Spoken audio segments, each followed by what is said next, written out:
After a camping trip I was on recently, I found myself in the same town as the National Eagle Center in Wabasha, Minnesota.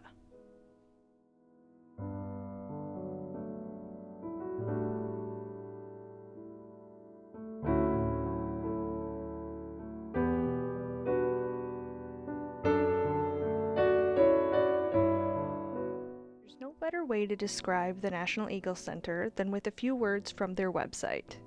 When visiting the National Eagle Center, guests embark on an unforgettable experience, meet live eagles up close, and explore the connections eagles have to human history and cultures. Located on the banks of the Mississippi River in Wabasha, Minnesota, visitors can observe hundreds of bald eagles and golden eagles in the wild during the winter and learn about eagles in North America and around the world year-round. As the website said, the center is right here along the Mississippi River in Wabasha.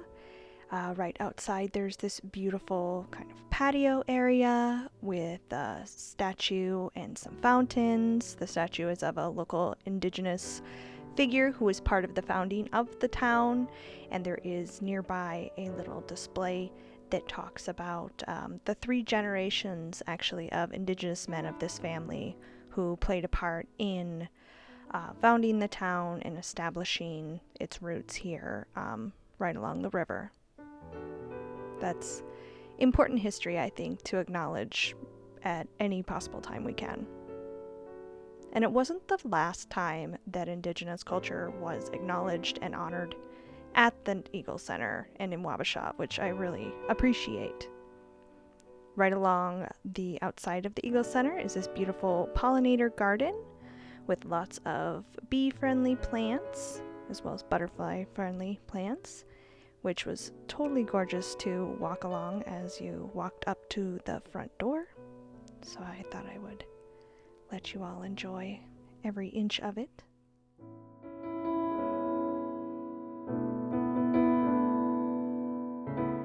Every inch from the inside to the outside of this place was gorgeous. The architecture is beautiful, the displays, everything so well done, clean, lots of natural light, comfortable, well designed. There was a lot of thought clearly put into it. So after my $12 admission, I was off to explore. And the first thing that greets you there, right next to the gift shop, is this cool kind of swampland marsh diorama of kind of examples of the natural habitats in the area. There's the gift shop, which I did some damage in later. Oy. But it all goes to a good cause. It all supports the center and the Eagles, so it's worth it. There's the other side of that display of the local habitats, as well as a cool display that showed about some various different kinds of eggs and hatching that happens, and a really cute little setup where kids, or adults I guess, there's no age limit for fun and activities, could make a nest by weaving with those kind of big, they look like kind of like pool floaties, like those foam noodles. You could weave a nest, which is pretty cool. Talked a little bit about hatchlings and fledging and how quickly raptors grow. There's the instructions on if you wanted to build the nest.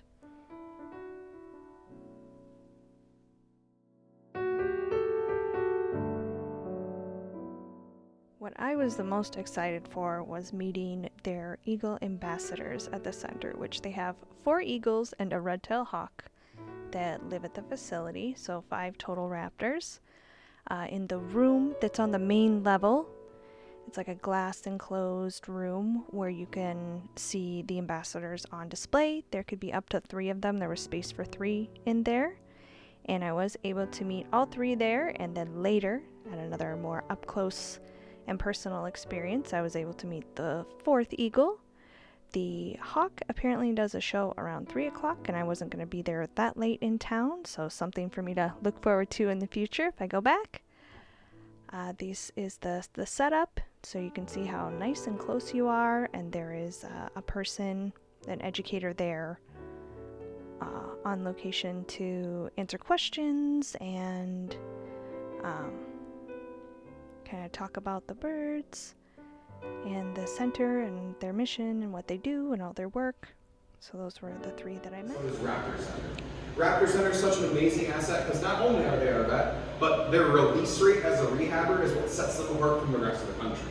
So not every rehabber was created equal, especially state by state, because some states just gets really gray in terms of what you legally need for permits and what you actually need to do to be a rehabber. So across the country, usually you're averaging about a 30% release rate, whereas the Raptor Center has about a 70% release rate. And just, I mean, as an intern, I got to go up with Wabasha for his annual vet visit last summer. And just getting a glimpse into what they do with the Raptor Center, because when it comes to the entirety of my 18-year staff, I have a released biology background. I'm a released sciencing. I'm a recreation and tourism major. So a lot of this stuff is very new to me. So just getting a glimpse into what they do up there speaks volumes to the just privileges that we have here as a center, especially to have them as such a high quality asset. So that's why we were so comfortable with Wabasha about a month ago having one of the first surgeries of its kind like they performed to remove his tear duct from his left eye. Grant even showed us this cute picture of one of the eagles getting a CT scan or an MRI. I can't remember which it was. It was so tiny, laying there in the middle of that big machine. Right outside of the room where you get to see the eagle ambassadors on display was this cool display that had information about every kind of eagle, I think, that exists. You could push those buttons and hear information about the different eagles. And I never realized how many types of eagles there are. And where they are all from, all around the world. Then it was time to go upstairs to the museum. This beautiful sweeping staircase. There is an elevator too, so the facility is accessible. And I love that diorama of the two eagles, like fighting in air. And you go up all the way to the top, and there's a little deck to go outside. There's some museum portions, and then right in the center here is this beautiful ceiling that is painted with like a mural, and there's a lot of hanging taxidermied, I would imagine, raptors. And then down on the ground here on the walls, there's information about raptors, about eagles, kind of what makes them special, what makes them unique, what makes them what they are. And then there's information about different birds, including other types of raptors, and more information on eagles around the center on this cool kiosk all the way around.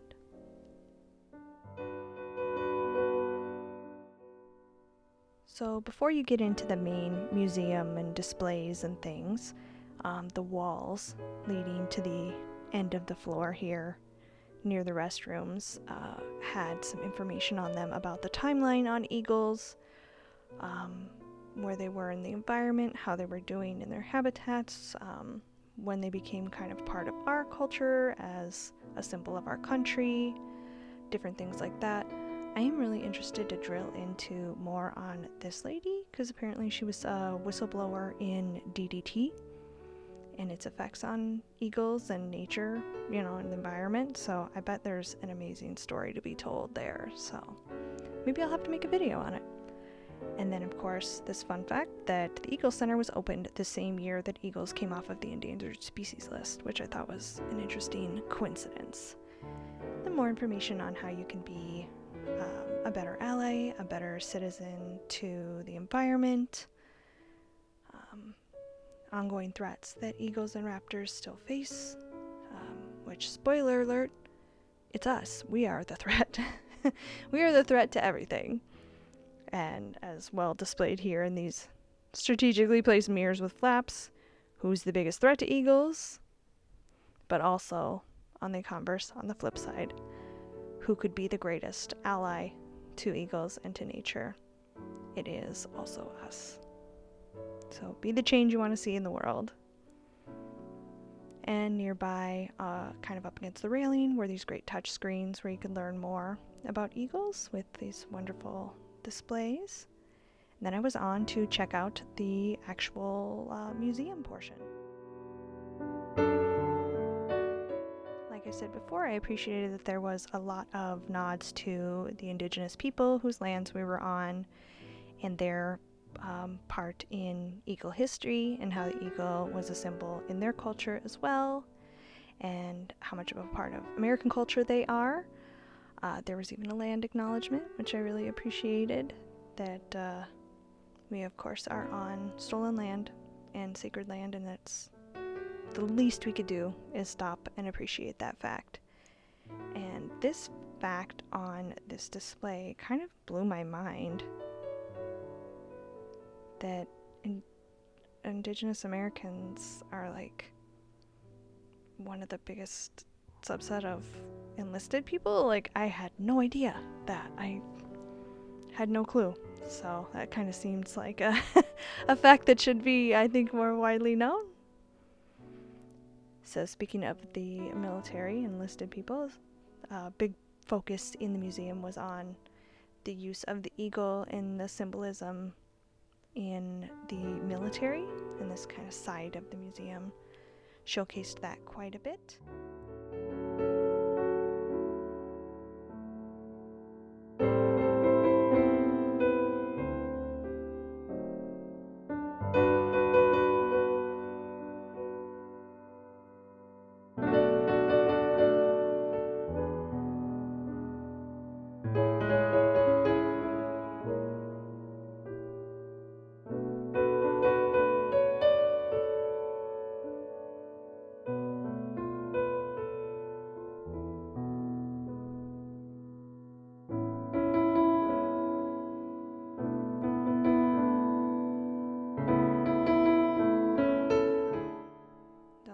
Other side of the wall there is a little more of a focus on the eagle in American culture as part of our government as a symbol, and then just in kind of Americana culture and pop culture, in art.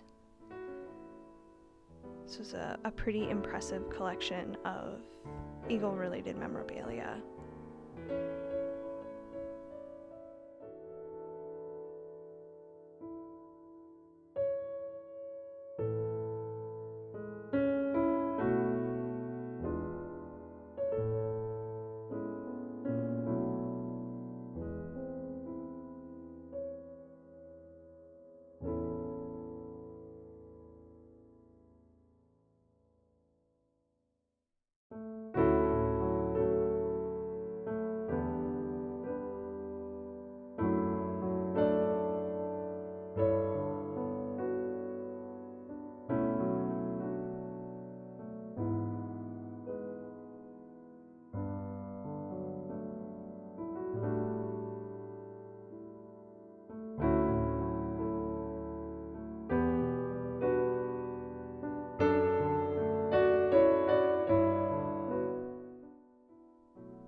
There's this beautiful, is it a telescope or kind of a binoculars setup to look out at the shoreline, and then of course out on this great display deck, which I bet is pretty amazing in the winter. I've been told that in the winter time the eagles are abundant in this area and you can really see them.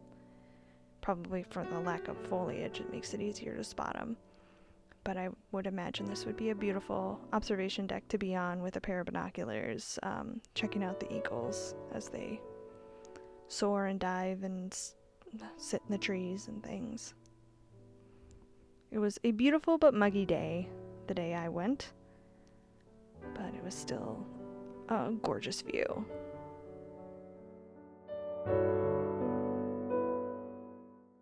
Then I went down to the main floor again and checked out the gift shop. I did come home with quite a few things. I got a t-shirt, I got this cute hawk stuffed animal that I have on my desk now. Keeps me company while I'm working away every day. I got an enamel pin, got a couple other things. I did not get this painting, although I wanted it so bad. Because if you know, you know, I have a cardinal collection. Then I went outside on the patio on the lower level, kind of right below that deck I was on upstairs, and relaxed a little bit before it was time to just go across the way from the main entrance to another building they had to go to the up-close encounter with one of their other Eagle ambassadors that I hadn't met yet. So here I'm walking in with other folks. And right inside the front door for this, they have this really cool VR game where you could fly like an eagle with your body. You can see it there on the screen, and you had to like move your body to control the eagle on the screen, which is really fun. Right behind that was this really cute display to Wonder Woman, because Wonder Woman has an eagle on her chest. You have this beautiful portrait of Linda Carter, this really cool like life-size statue of Wonder Woman, and then another gift shop. Right off of that gift shop was this little room here with seats. I snagged a spot right up in the front row, and there is my bestie Grant again. He was our presenter, our educator for this great presentation, where we learned so much about eagles. He had some wonderful visual aids. He did some audience participation. He answered questions. This stick here shows you how large different birds' wingspans are.